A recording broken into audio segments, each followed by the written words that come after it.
अब्रहा Yemen का हुक्मरान था। इसने यमन में एक आलीशान कलीसा तामीर करके यमन के लोगों में ये ऐलान करा दिया कि आइंदा कोई शख्स हज के लिए मक्का मुकर्रमा न जाए और इसी कलीसा को बैत अल्लाह समझे। इस ऐलान से अरब के लोगों में गम और गुस्से की लहर दौड़ गई। फिर इनमें से किसी शख्स ने रात के वक्त इस कलीसा में जाकर गंदगी फैला दी। अब्रहा को जब ये मालूम हुआ तो उसने एक बड़ा लश्कर तैयार करके मक्का मुकर्रमा का रुख किया। रास्ते में अरब के कई कबीलों ने इसे रोकने की कोशिश की, लेकिन अब्रहा के लश्कर के हाथों उन्हें शिकस्त हुई। आखिरकार ये लश्कर मक्का मुकर्रमा के करीब एक जगह पहुंच गया। अगली सुबह जब इसने बैत अल्लाह की तरफ बढ़ना चाहा तो इसके हाथी ने आगे बढ़ने से इनकार कर दिया। इसी वक्त उसकी तरफ से अजीब और गरीब किस्म के परिंदों का गौल आया और लश्कर पर छा गया।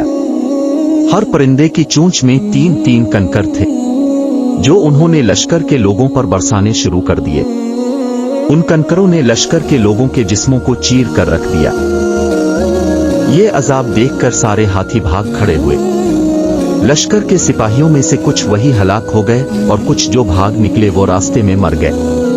अब्रहा के जिस्म में ऐसा जहर सरायत कर गया कि इसका एक एक जोड़ गुल सड़ कर गिरने लगा। इसी हालत में उसे यमन लाया गया। वहां उसके सारे बदन से खून बह बह कर खत्म हो गया। इसकी मौत सबसे ज्यादा इबरतनाक हुई।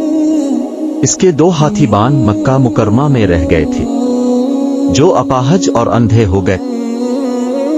इस तरह अल्लाह पाक ने अपने घर की हिफाजत फरमाई और ताकत पर गुरूर करने वालों को सजा का मजा चखाया। कुरान पाक की सूरा फेल में अल्लाह पाक ने इस वाक़ये को यूं बयान फरमाया, क्या तूने न देखा कि तेरे रब ने हाथी वालों के साथ क्या किया?